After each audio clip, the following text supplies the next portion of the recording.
അപ്പോൾ നമ്മളിന്ന് ഈ കുട്ടിക്ക് വാങ്ങിയ കുറച്ച് ടോയ്സിനെ കുറിച്ചാണ് കേട്ടോ ഫീഡ്ബാക്ക് ചെയ്യുന്നത്. നല്ല ടോയ്സാണ് കേട്ടോ. നമ്മൾ പഴനിക്ക് പോയ ടൈമിൽ അവിടെ ഉടുമൽപേട്ട എന്നുള്ളൊരു സ്ഥലം, ഉടുമൽപേട്ട, അവിടെ കഴിക്കാൻ കയറിയ സമയത്ത് അവിടെ കുറേ ഈ മരം കൊണ്ടുണ്ടാക്കിയ കുറേ ടോയ്സ് ഉണ്ടായിരുന്നു കേട്ടോ. അപ്പോൾ അവിടെ നിന്ന് വാങ്ങിയതാണ്. കണ്ടോ, ചപ്പാത്തി പരത്തുന്നത്, അതുപോലൊരു കോല്, കുഞ്ഞു കുഞ്ഞു കുടമാണ് കേട്ടോ. നോക്കാം, കുറച്ച് വെള്ളമൊക്കെ നിറച്ച് വെക്കാം. ഇതിൽ ഈ കുട്ടി ഇതാ എന്തൊക്കെയോ മുരിങ്ങയാണ്, മുരിങ്ങില. കുക്കറിൽ മാത്രം നമുക്കൊന്നും ചെയ്യാൻ പറ്റില്ല കേട്ടോ, കുക്കർ അടച്ചിട്ടുള്ളതാണ്. ബാക്കി പാത്രങ്ങളിലൊക്കെ കുറച്ച് അത്യാവശ്യം ഗ്യാപ്പൊക്കെ ഉണ്ട്. അപ്പോൾ ഈ കുട്ടി ചപ്പാത്തി ഉണ്ടാക്കുന്ന തിരക്കിലാണ്. ഈ കുട്ടിക്ക് ഇഷ്ടപ്പെട്ടോ കേട്ടോ? നല്ല രസമുണ്ടല്ലേ? നമുക്കിതിൽ ചപ്പാത്തിയൊക്കെ പരത്തി ഉണ്ടാക്കുകയൊക്കെ ചെയ്യാം.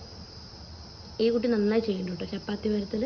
കാരണം ഞങ്ങളിടയ്ക്ക് ചപ്പാത്തി പരത്തുമ്പോൾ അവൾ കൂടെ വന്നിട്ട് 1-2 ചപ്പാത്തിയൊക്കെ ലാസ്റ്റ് ഇങ്ങനെ പരത്താറുണ്ട്.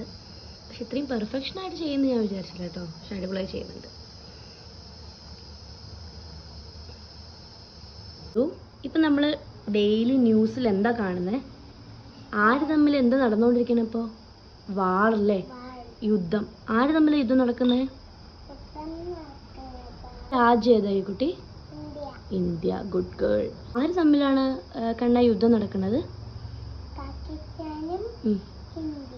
നമ്മുടെ രാജ്യം പാകിസ്ഥാൻ തമ്മിലാണല്ലേ യുദ്ധം. യുദ്ധം നല്ലതാണോ?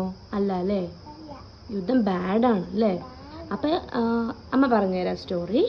നമ്മളുടെ രാജ്യമില്ലേ, ആദ്യം ഒരു രാജ്യമായിരുന്നു കേട്ടോ. ഇന്ത്യയും പാകിസ്ഥാനും ഒരു രാജ്യമായിരുന്നു. അപ്പോൾ പാകിസ്ഥാൻ എങ്ങനെ ആയി എന്നറിയോ? അവരെന്ത് പറഞ്ഞു എന്നറിയോ?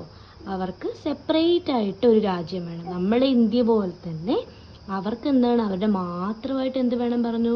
ഒരു രാജ്യം വേണം പറഞ്ഞു. അങ്ങനെയാണ് എന്തായത്, പാകിസ്ഥാൻ ആയത്. വേണ്ടിയിട്ടാണ് കണ്ണ യുദ്ധം? നമ്മളുടെ കാശ്മീരിന് വേണ്ടിയിട്ടാണല്ലേ? Good girl. അപ്പം നമ്മളുടെ കാശ്മീരിന് വേണ്ടിയിട്ടാണ് അവരെന്ത് ചെയ്യുന്നത്? യുദ്ധം ചെയ്യണത് അല്ലേ? യുദ്ധം പാടുമോ? വാറ് പാടുമോ? പാടില്ല. അപ്പം നമ്മളെ യുദ്ധത്തിന് നമ്മളിപ്പോൾ സമാധാനമായിട്ടിരിക്കുന്നത് എന്തുകൊണ്ടാണ്? നമ്മുടെ സോൾജേഴ്സ്, നമ്മുടെ ആർമി പീപ്പിളൊക്കെ എന്ത് നമ്മൾ ചെയ്യുന്നത്? നമ്മളെ സംരക്ഷിക്കുന്നുണ്ട് അല്ലേ? അപ്പോൾ നമ്മൾ എന്ത് ചെയ്യണം? നമ്മൾ പ്രാർത്ഥിക്കണം അല്ലേ? അപ്പം നമ്മളുടെ സോൾജേഴ്സിനെയും നമ്മളുടെ എല്ലാവരെയും രക്ഷിക്കാൻ വേണ്ടി നമ്മൾ എന്ത് ചെയ്യണം? പ്രാർത്ഥിക്കണം അല്ലേ? യെസ്. അപ്പോൾ ബായ് പറഞ്ഞേ ഫ്രണ്ട്സിന്, ബായ് പറഞ്ഞേ. ഇങ്ങോട്ട് നോക്കി പറയും ബായ് പറയും. Bye bye. അപ്പോൾ അടുത്തൊരു വീഡിയോ ആയിട്ട് ഞങ്ങൾ വരാം കേട്ടോ ഗൈസ്. അപ്പോൾ ഞങ്ങളുടെ ചാനൽ സബ്സ്ക്രൈബ് ചെയ്യാത്തവർ സബ്സ്ക്രൈബ് ചെയ്യുക, ലൈക്ക് ചെയ്യുക, ഷെയർ ചെയ്യുക. അപ്പം നമ്മളുടെ യുദ്ധമൊക്കെ വേഗം കഴിയട്ടെ അല്ലേ? ആർക്കും അപകടമൊന്നും ഇല്ലാതെ പെട്ടെന്ന് കഴിയാൻ നമുക്ക് പ്രാർത്ഥിക്കാം. Okay, by.